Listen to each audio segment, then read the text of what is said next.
everyone, Loremaster of Sotek here. Good to see you all.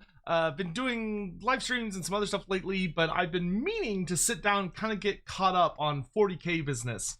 Because Total War Warhammer 40,000 has been, of course, announced. It is coming down the pipe to the shock of no one, I think. Well, that's not true. There was quite a bit of back and forth about, oh, is it 40k? Is it Star Wars? Is it whatever? Something that I've talked about a little bit on social media, but we'll talk about here in this video, is that, of course, I did know about it. I actually played in a pre-alpha version of the game a little while ago. So I will be talking a bit about that experience. I don't know if I should make that a separate video or put it in this video. I think I might make it its own little thing. But in any event, I haven't seen this. So Creative Assembly just dropped a developer roundtable that is 26 minutes about 40k. So why don't we go ahead and dive into it? I genuinely have no idea what this is going to be in here. So let's find out.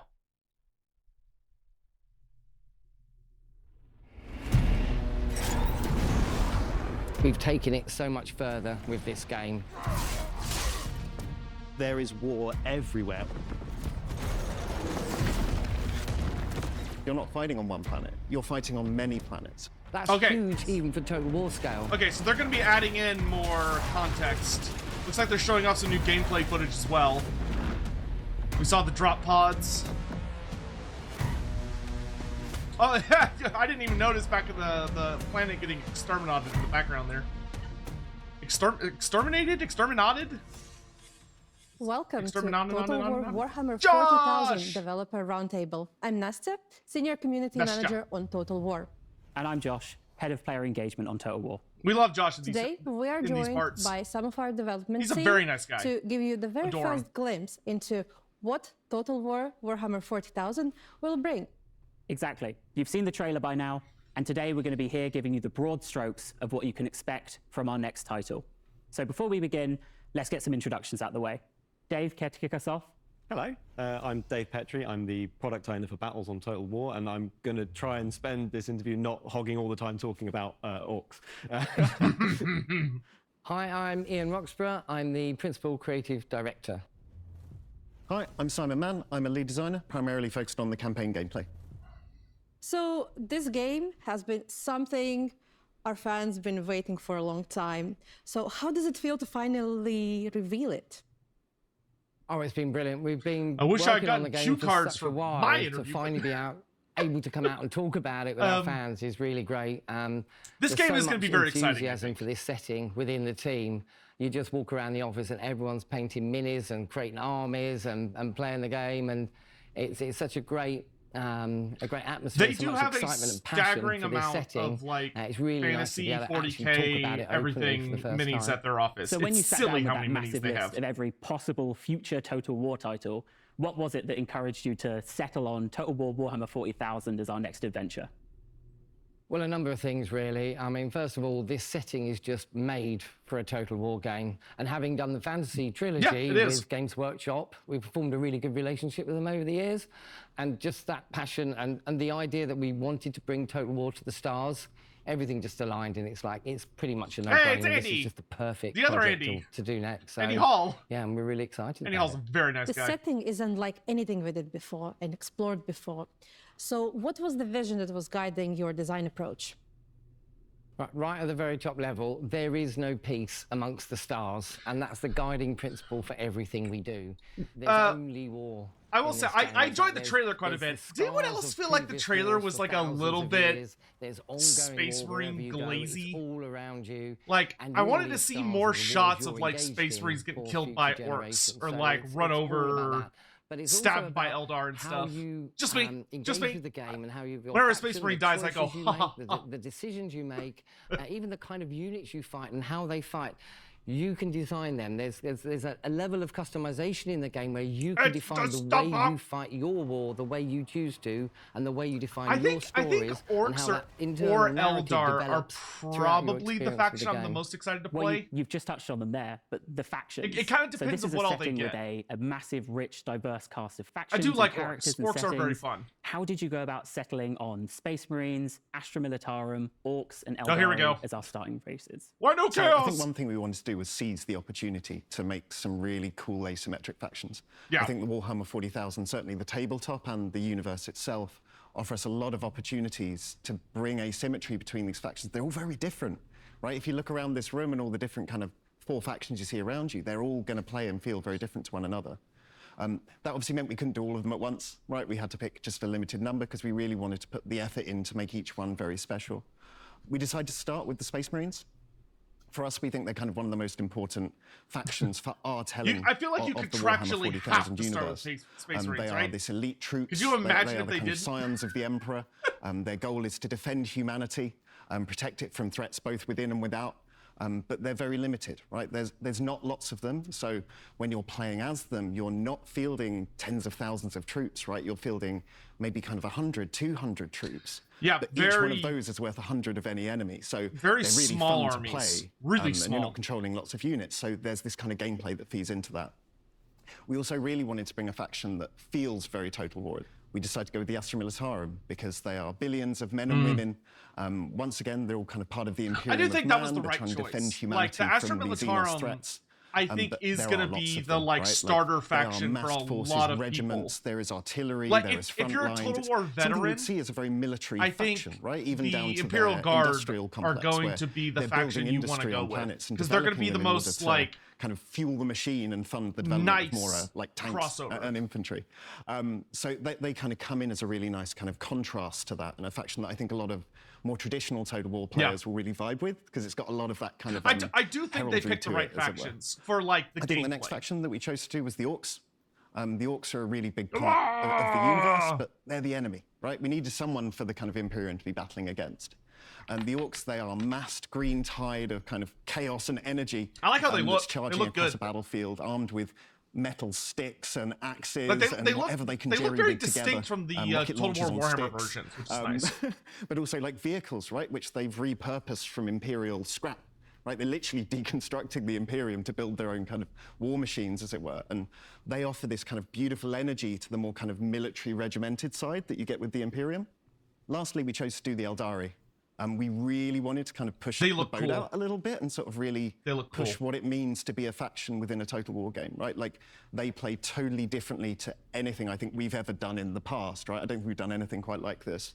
They aren't a faction which is built for kind of massed combat, right? Like, it's not big armies fighting one another. Every loss to the Eldari doesn't get returned, right? Their souls are being taken away by the Chaos Gods. Like, they are literally kind of fighting to death to try and protect the universe and the galaxy itself. So you're not fighting, once again, I say, in this kind of frontline style aspects. You're using the webways and you're using your kind of stealth and your advanced technology, right, which none of the other factions have available to them, to actually kind of achieve your goals, right? And your goals aren't always just conquest, right? Your goals may actually be just kind of don't allow this awful thing to happen. Stop this calamity that could be occurring to the galaxy. Like, everyone else is still trying to kill you while you're trying to do that, but you know what your mission is and what you need to achieve, and you approach it with kind of grim determination. It kind of sounds like Total War Wood Elves to me a bit. Well, I'm gonna try to. I'm trying really hard not to pause because I know this is gonna be a really long video, but I genuinely want to listen to what they're saying. So what I'll say, the Eldari sound very interesting to me because they sound almost kind of like the Total War Warhammer Wood Elves, in the sense that it sounds like they're not going to be about painting the map or like mass conquering, but instead you have some like isolated locations that you then strike out from to accomplish missions. Where if for anyone that hasn't played the Wood Elves in Total War Warhammer, they're very much about protecting their forests, and you tend to get a lot of missions that are about like go to this little location and deal with this situation in order to heal up the forest, and you need to focus on protecting the forest and the things around the forest to make sure it stays safe. Obviously, I think a lot of what they're talking about, I think I would not be surprised if a considerable amount of the techniques we see going into the end times DLC coming this summer or next summer technically, end up being very similar to what we might see later with the Eldar, if they're going with there is like a full-on calamity building up and you have to try and prevent it. I will say, to me, that sounds like a very fun, different kind of campaign. I would love a campaign where instead of it being about like you need to take over X amount of planets and X amount of territory in order to achieve victory and make sure this faction is dead. I would love if it was almost more of a, when you show up in like this part of the galaxy, there is something that's going to happen, and your Farseers know about it, and they know that if a certain thing is allowed to occur, it will be game over. So your goal is to run around being all sneaky and to stop a specific series of events from happening. So maybe stopping this faction from taking over this territory, making sure this faction doesn't get to build this building, making sure this planet isn't destroyed by the Imperium, like using Exterminatus, stuff like that. I think that could make for a really unique and fun campaign. So I think the main thing is when we took the kind of Space Marines, right? As I say, I think for us they're a really important faction for what kind of we want to tell in our story of this universe.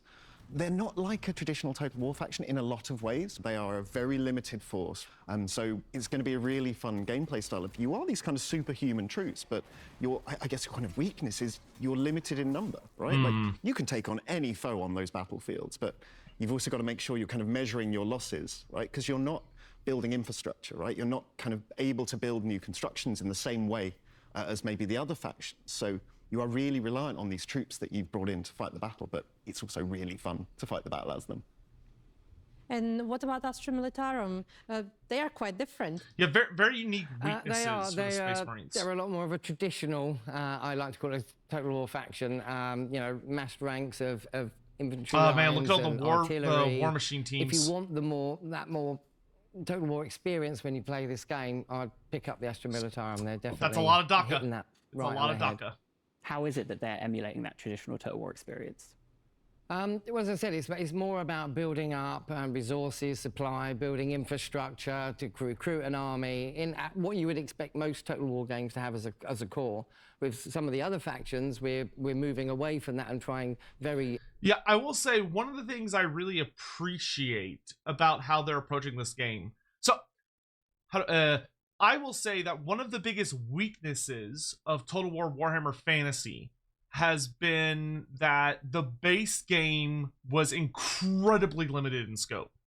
Where the base game, they were so scared, the developers at the time were so worried that the game wouldn't be successful or wouldn't be received well, because everything they'd made up until that point had been historical, and it was such a different idea, and they were stepping away from decades of tradition to make this game.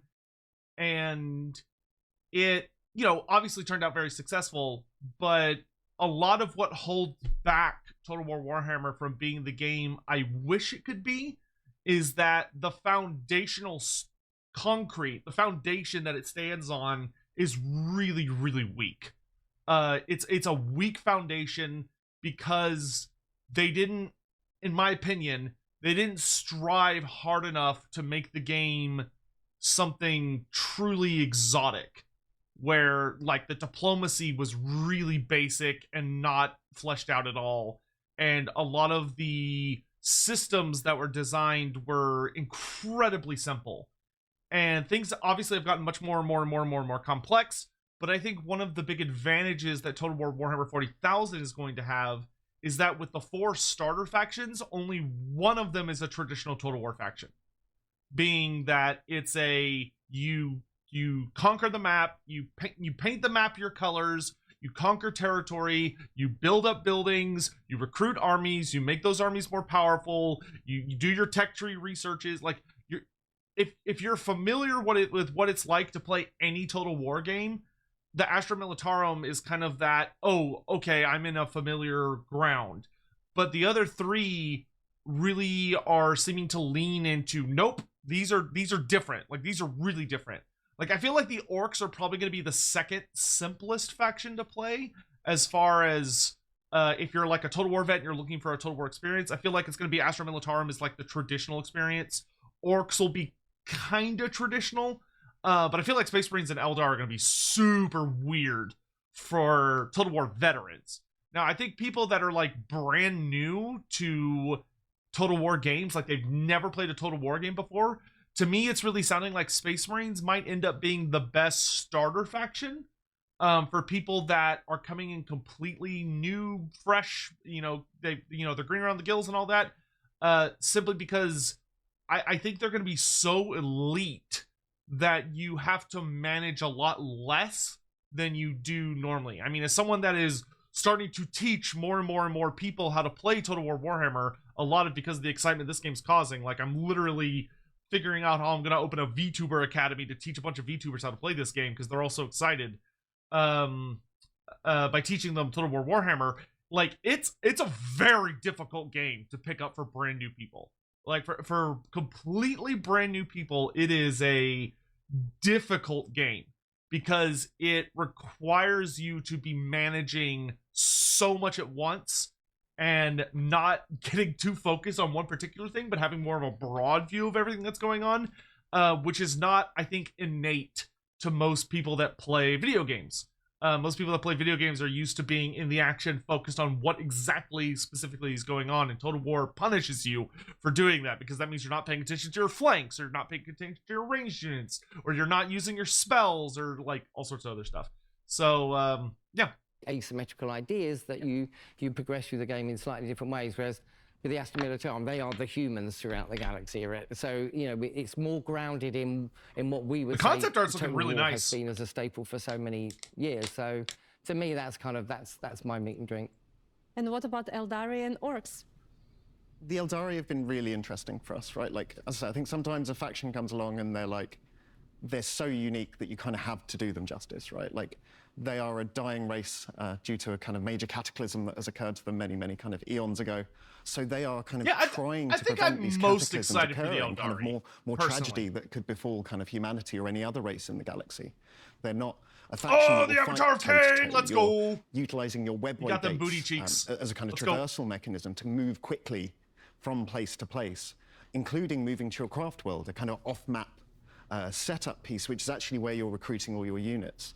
And you're setting up your various shrines, which allow you to access your more elite troops going through. So there's this really interesting gameplay here that, once again, a bit like the Space Marines, you're quite limited in number. Your troops are not a kind of infinite resource that you can use. You're actually kind of having to, once again, use them carefully because they're all a glass cannon. Every soul lost is a soul not returned, right? So you have to really pick your fights and kind of challenge your enemies. And then there are orcs. And then there are orcs. I will say, I'm really excited by the idea of the Eldari. I'm really glad that the Avatar of Cain is in at the start. With this game, it's going to be kind of interesting to see what's going to make the cut and what won't for the base game, because all four of these factions have pretty massive ranges when you consider how Total War approaches Warhammer, right? Of that, if you look at Warhammer Fantasy, the Total War devs, Creative Assembly, have been using all of Warhammer Fantasy history to create or to fill out the game. So we have units appearing from old editions, from like alternate reality situations like the Storm of Chaos, which is not considered canonical, the Albion Crisis. Like, there's been tons and tons and tons of things that have been added to the game that are part of what is strictly considered the non-canonical alternate realities of the setting. Like, there are characters and things and places going on that don't match the lore, so to speak, of like the Era of Karl Franz, where you have like Rapunzel de Lyonesse running around, and Aztec the Slaughterer still alive, and so is like Gorbad Ironclaw.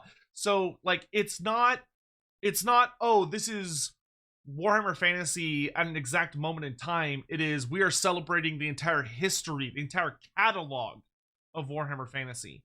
I'm very curious if they'll replicate that with 40K. I think they should, because I think it's so much better to celebrate the entirety of what a game is as opposed to just what it is right now. But on the other hand, I feel like Games Workshop is going to be much, much more controlling with this than they were with the others. or with Warhammer, because 40K, as far as GW is concerned, 40K is their cash cow. You know, there's a whole thing I'm not going to go into right now, but there's a whole thing about one of the reasons that Age of Sigmar is often seen to have better minis than 40K isn't because the guys that make the 40K minis are like worse sculptors or anything like that.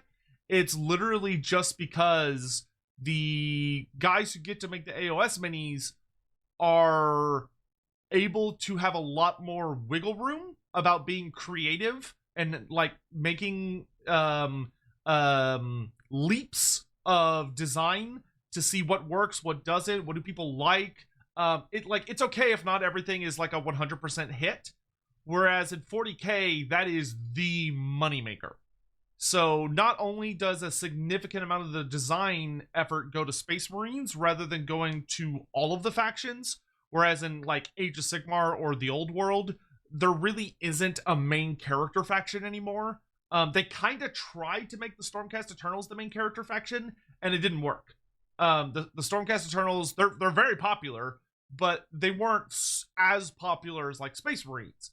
So it didn't pay off to treat them like Space Marines, where they were getting like a brand new crazy thing multiple times per edition. You know, it's like now they get at the start of an edition, they'll get an update, and that's it. That's it. That's all they get for like the entire edition. And everyone else gets to have just as much, if not more, love. So all that to say, I am very curious if this game is going to be allowed to experiment, or is going to be allowed to tap into things that are not like considered canon anymore. So like characters from discontinued storylines or units from like White Dwarf magazines that aren't part of the regular game, or like Legends units that have been squatted and all that other stuff. They're much less about that sort of like weird sneaky stuff like hiding. They're much more upfront about building up a huge mass of boys and basically smashing through the solar system, through the galaxy in a big terrible war, right? When that comes to the campaign, there are actually some sort of parallels with the Astra Militarum, for example, in that there are loads of them. They are building up resources, but they are much more about building up momentum and continuing to fight. It's crumping with the lads. You know, it's continuing to fight and continuing to push forwards a front line and making sure that the boys don't get bored and start fighting each other, right? It's about taking him and his lads and basically smashing along and keeping that momentum up and making sure you've always got something interesting to sink a chopper into. Dave likes you. Gotta watch out for that animosity. Gotta watch out for that animosity. You've grown the scale for what we're fighting for from provinces to planets. How are you going to capture both the small details of planetary warfare and obviously the wider conflict? So it kind of starts with you're fighting on a planet, right? You're fighting in a battle, a kind of real-time experience. You've got thousands of troops kind of charging across the surface of a hive world, right? Kind of fighting in the streets of a hive city, firing powerful bombardments kind of at one another, either from orbit or from off field, right? Drop pods! And you're kind of fighting to take that hive city, maybe back for the Imperium in some manner. Zooming out a bit further than that, that was a battle on a planet, right? So once you complete that battle, you're now on the planet. You captured the region. Well done, the hive city, it's now yours. Because you've taken that hive city, you now have access to further resources and large populations of it, like billions of people are living in these hive cities. That affects your kind of campaign across that planet, right? Because you've captured that hive city, you've now got a staging point to advance across the other regions of the planet, each of which themselves would be a different kind of battle type. Kind of zooming up further to that, you then have your kind of fleets around the planet, right? Like your fleets are able to drop forces to where they need to be. Fleets are pretty cool. Regions. They're able pretty to support cool. with, say, off-map bombardments, look at both that. in campaign and in battle. But then they're also able to kind of just ferry your troops. They are transport as well as that. And obviously, that's because you're not fighting on one planet. You're fighting on many planets as you go. Frontier planet, You're industrial traveling your planet, hive forces planet, kind of to fortress many planet, different front agri lines, planets. many different battlefields, trying to take control of this overall planetary system. Ooh, the So your agri-planet fleets looks are kind of very nice. your key motivator for that. And obviously, it's not just traveling planet to planet, right? Like there are anomalies, there are things to do in the space between as well. So there's anomalies. a strategy layer that you're kind of having to interact with. We didn't stop there. like even better than that. Like we are now offering you a further context, right? Like much like campaigns give a context to your battle, right? Capturing that hive city changed the way that you play. We are now saying that actually your campaign matters. The result of this campaign will change the kind of future of the galaxy itself, because we've moved up to this other layer where you're fighting in what we call a crusade theater, which is a kind of area of the galaxy which is seen as a kind of hot point for conflict, with factions fighting one another. And in these key areas, you are fighting in systems. You're also sometimes just fighting pivotal battles as well. And that's the idea behind it, is you now have a context for it. It's not just a campaign and it's a one and done thing and you had great fun and it's over. It's a campaign, you had great fun, look what it's done to your next steps. What campaigns trigger from that? What battles come from it? How do you advance your faction after that? So when you go into the next campaign, maybe you are more prepared or even more powerful than you were previously. So the scars of your campaigns and your battles, they're all going to be shown on that crusade theater level. But what's the worst thing you could do to a planet? So one of the things I want to jump in here real quick with saying is that something that's very exciting about this game and also very ambitious, and I hope it works well, is that idea that they just talked about, which is that on these crusade theaters where you're looking at the galaxy, you're looking at the fucking entire galaxy, but you're looking at it broken into all these theaters, and when you finish a campaign, there are consequences that carry over in that theater space for future campaigns in that theater space. Meaning that this is going to be the first Total War game, I think, ever, where when you finish a campaign, is not a self-contained bubble. Instead, when you leave a campaign, you get things happen that will influence your future campaigns, which means that the single player experience in particular for this game is gonna be nuts, because there isn't I've played a campaign, I just finished a campaign with my Space Marines, I guess I've done all there is to do, and every campaign I play is just gonna be on the same space with the same. No.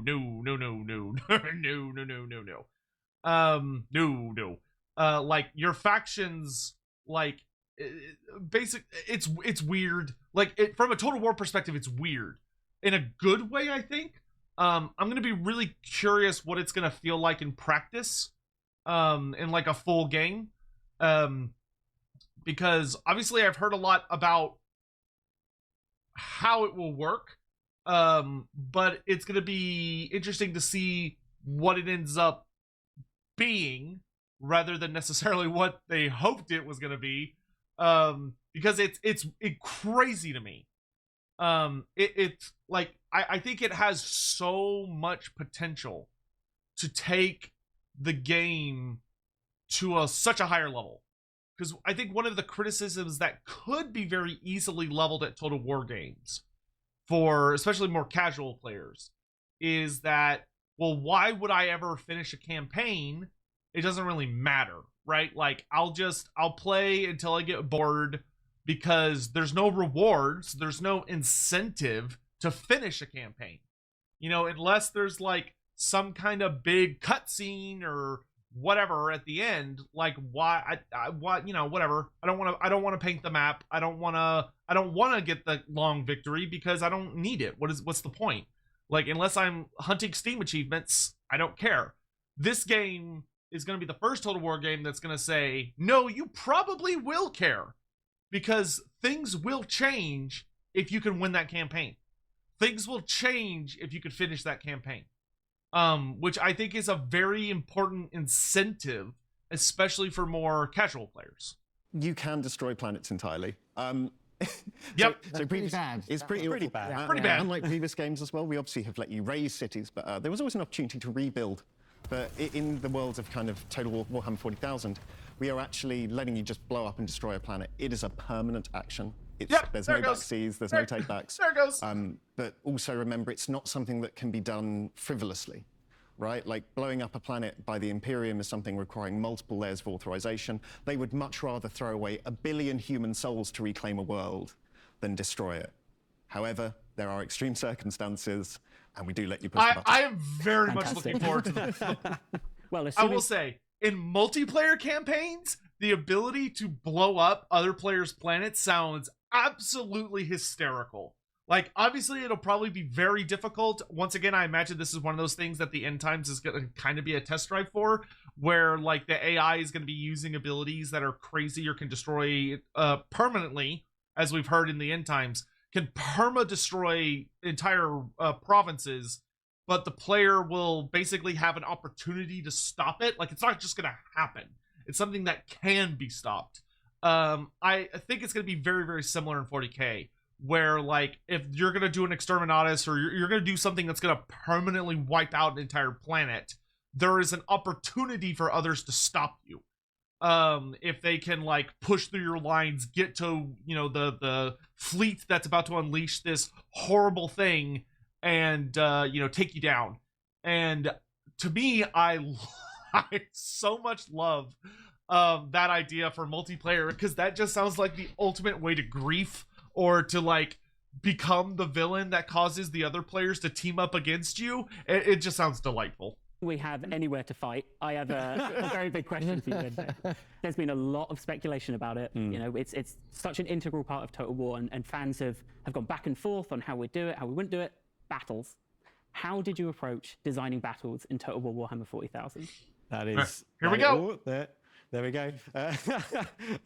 That is a massive question, and I think with anything of this scale, like the first thing that you do is you go to the source material, right? You go straight into the codexes, and you go into the tabletop, and you play it, and you really feel it, and you get to know all of the factions, all the potential factions, and the different, you know, combinations of things that can happen. You look at all the toys and the fun stuff that you can do there, and then you start to think, well, how can we sort of transpose that to Total War, right? And obviously scale is a big thing for us. So we thought, well, we need to make sure we have ways to bring in all sorts of stuff, make sure that you can, you know, keep to sort of supplying the battlefield with your powerful units. So something that came as a real sort of natural occurrence was we have to have reinforcement play a really big part in what battles are. Again, not only for the scale, but also to create that sort of intrinsic link between the campaign. So now when we're playing, for example, Space Marines, who you've got sat on your fleet really, really matters, right? Because those are the people that are going to be able to come in via drop pod. They're going to be able to slam into the battlefield. The drop pods are so They fun. can knock down buildings, right? They can destroy elements of the battlefield, change the battlefield,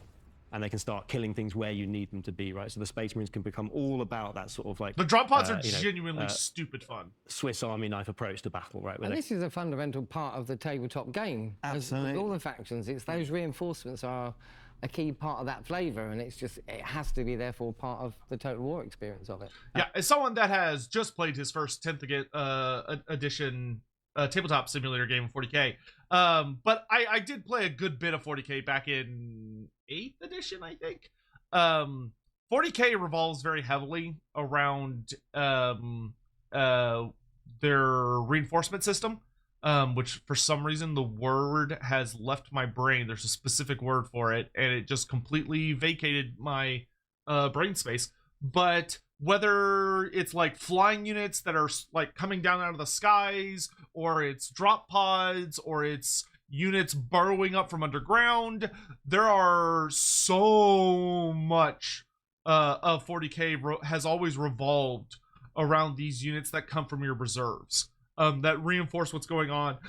They're coming at the battlefield from all sides, and 40K seems to be, or Total War Warhammer 40K is leaning really hard into that mechanic, which not only is allowing you to have, like, you're not only going to have giant armies just because it's Total War, you're going to have big old stacks of armies, but in addition to that, you're just going to have tons of people coming in from all sorts of different directions. Like, if you know, like they said, if you're playing Space Marines up on your fleet, hanging out above the planet, you're gonna want to have some really, really good units, because those are the guys that, you know, are coming down, slamming into the battlefield, knocking over buildings.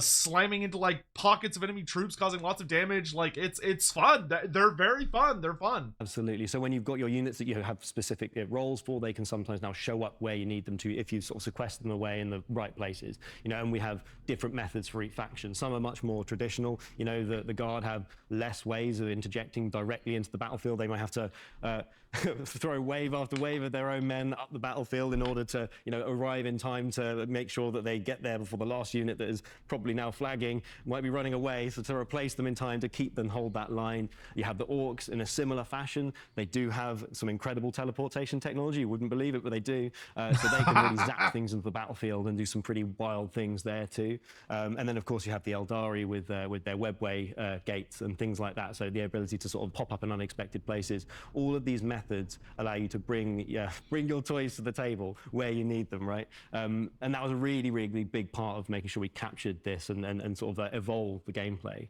I think a lot of people look at this setting and they kind of go, wow, that's really futuristic. And they're right, it feels very futuristic, but a core realization that we had was that this is, it's not a realization we only had, this is it is science fantasy, right? So there is so much very, very true. fantasy wrapped into it. And when you think about the conflicts that go on, yes, there is cover. Yes, there's a lot of ranged yeah, I think a lot of 40K people that would talk about Total War grossly would overestimate, this is just my opinion, but would grossly overestimate how much 40K is not a sci-fi setting, it's a science fantasy setting, which may sound like splitting hairs, and it kind of is, but it's not like Star Wars, where in Star Wars the vast majority of people only shoot, and it's all about shooting, and it's all about like pew pew pew pew pew pew pew pew pew. Because when you play like a 40K game on tabletop, combat is a titanic focus of the game. Like there is a good amount of shooting, and some armies very heavily specialize in shooting, but like you don't need shooting. There are plenty of armies that use no shooting, or they use very minimal shooting. And they just swarm the battlefield or have big kaiju monsters that come in and just smash their way through everything.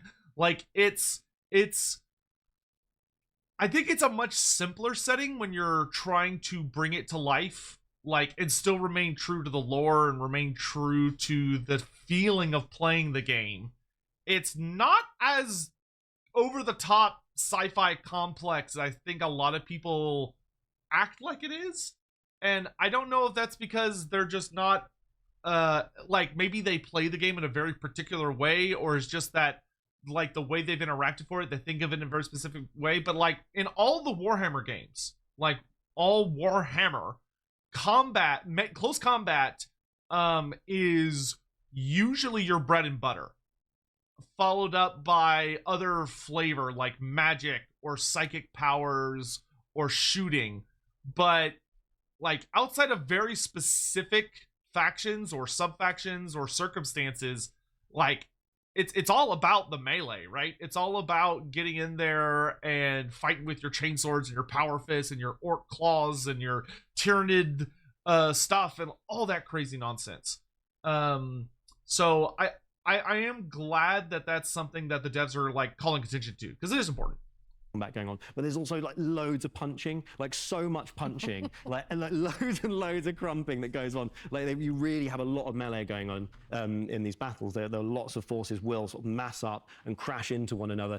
Practically every unit has some sort of combination of a thing that they can shoot you with and a thing that they can punch you with, right? Like in some cases, literally power fists, right? So there are like so many sort of very sort of familiar elements actually to it when you start to see and realize that there's a lot of sort of like fantasy drives in there, you know, and so those massed armies still happen. There will be massive front lines crashing against one another. So yeah, there's loads of gutsy it's really stuff. like the reinforcement mechanics, the way you fight, even within a faction. It's so much more connected to that campaign experience and how you've teed up that particular setup for the battle, and that's key. It's fundamental to the core design as well. But also going back to, you know, understanding that setting and the Warhammer 40,000 universe to that degree, it really brings out, you know, that in the game itself as well. So, you know, having a team that's just so ingrained in this for so many years, like Dave, and it really helps bring out those details, that it makes it authentic, and that's just such a fundamental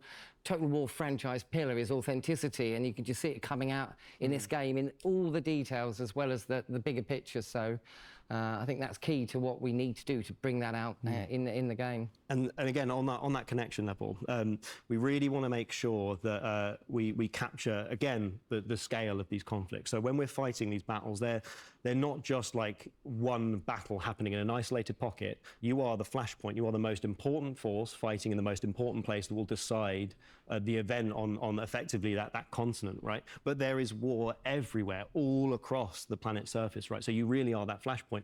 When you show up to battles, you often will have a purpose. There are things that you are trying to achieve. It might be like, securing an orbital cannon, for example, to stop people from using it. But also you'll be joining and fighting against forces that are already present on the battlefield. It is not uncommon that you'll rock up as Space Marines and find that there are a bunch of Astra Militarum about to be overwhelmed by a bunch of sneaky Eldari. Or it might be that you show up as orcs and find that there's loads of really great Astra Militarum to beat the hell out of, right? So it's that kind of level of trying to, again, capture that scale, make sure we really are doing justice to this sheer volume of stuff. Yeah, one of the things that it sounds like they're really going to be tapping into is making a lot more battles that kind of feel more like scenarios, in the sense that not every battle is just you show up, you're in your deployment zone, the enemy's in their deployment zone, you run at each other, whoever wins.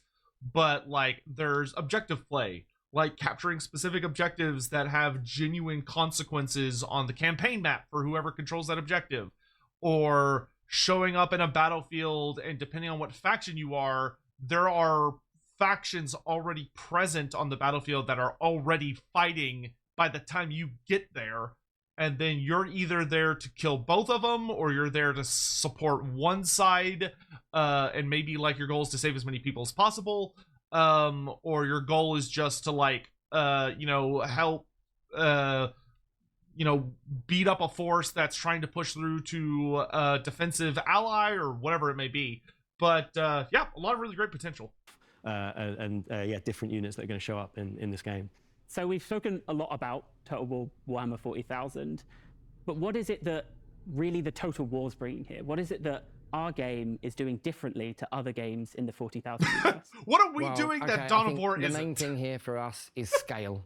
It's a fundamental Total War franchise pillar for starters, but we've taken it so much further with this game. I mean, you literally hear the stuff Dave's talking about. You've got units and single entities on a battlefield down there on the ground, and right from there, and the scale of the... I will say, I think this game is going to be great, as long as they like make sure it runs smooth and like everything's like nice and buttery.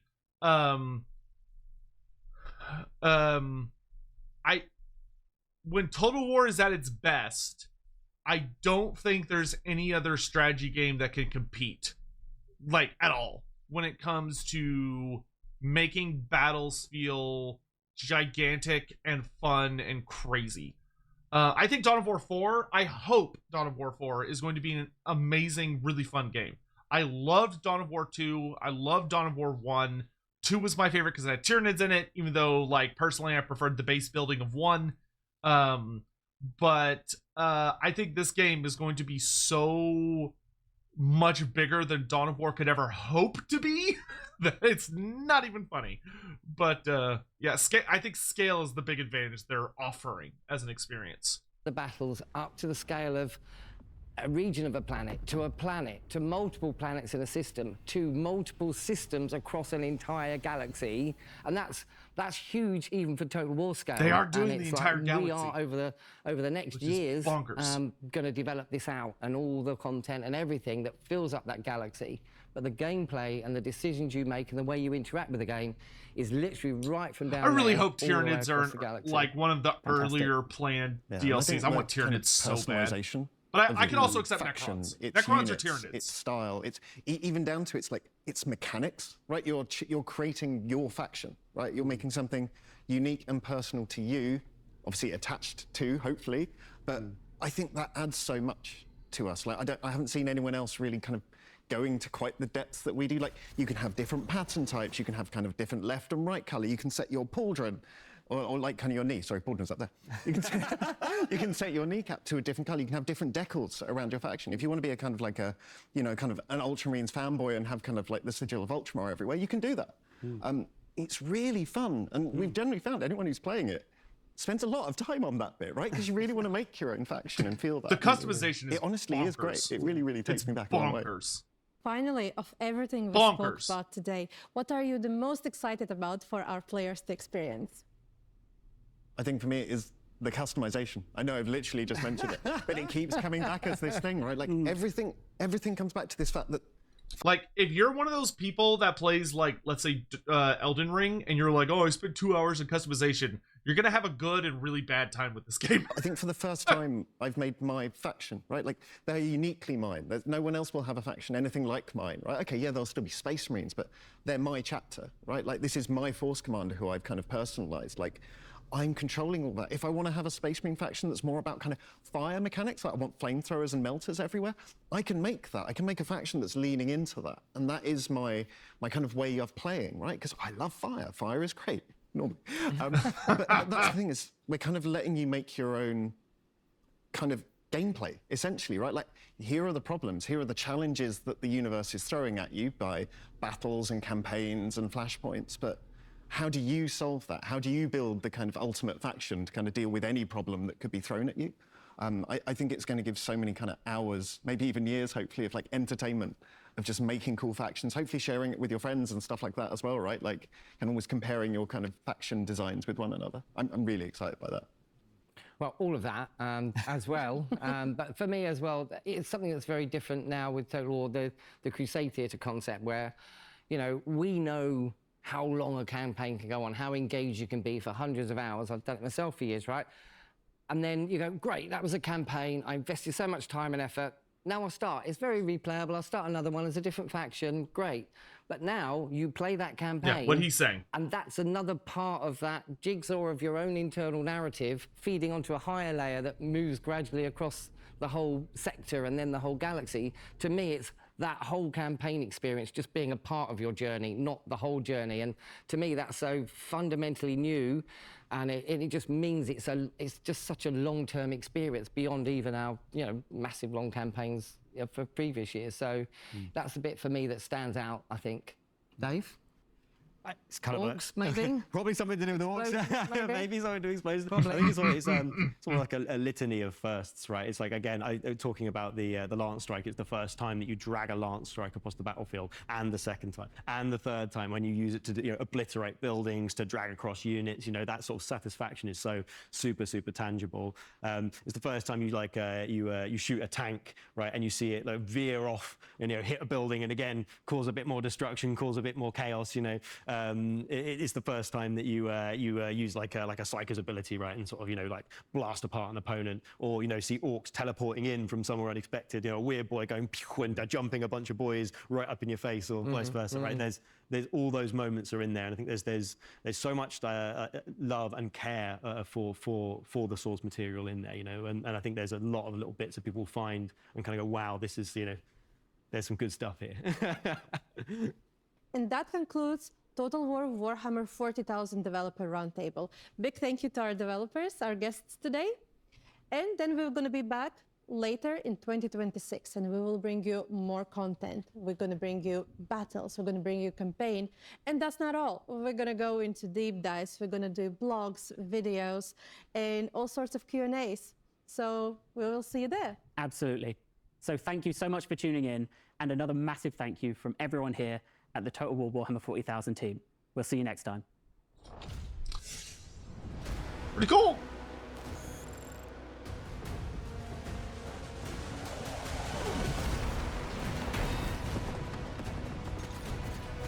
Yeah, seeing the jump packs. Jump packs are crazy. Like, it's so weird playing a Total War game where units can like teleport. Not like, I mean, there are some teleport. What they talked about with the orcs, though, I don't remember if I got to see that or not. But like the jump packs, like the fact that there are abilities that allow units to reposition so dramatically and like jump over terrain and stuff in a Total War game is wild. It's wild. All right. So this video's been long enough. I'm not gonna wax too lyrical. I think I will do a specific video where I'm just gonna sit down and talk about as much as I can about the pre-alpha experience, because obviously with this being out, there's more I'm allowed to talk about, because basically it's like when they show something off or when they reveal something, that's like our green light to be like, oh yeah, I saw that. But I have to go like review everything. But yeah, I have high hopes for this game. I do. I look forward to playing it. I'm definitely gonna give it a good go. I think if they can, you know, massage out any major bugs and all that jazz, it really sounds like and feels like they are onto something that could be a truly wonderful experience. But yeah, that's all I got. So I will be back soon. We'll be talking about, of course, lots of stuff, including the end times. I really want to talk a lot about the end times, but this will do enough for now. So yeah, thank you all for watching, and I'll see you guys around. Bye.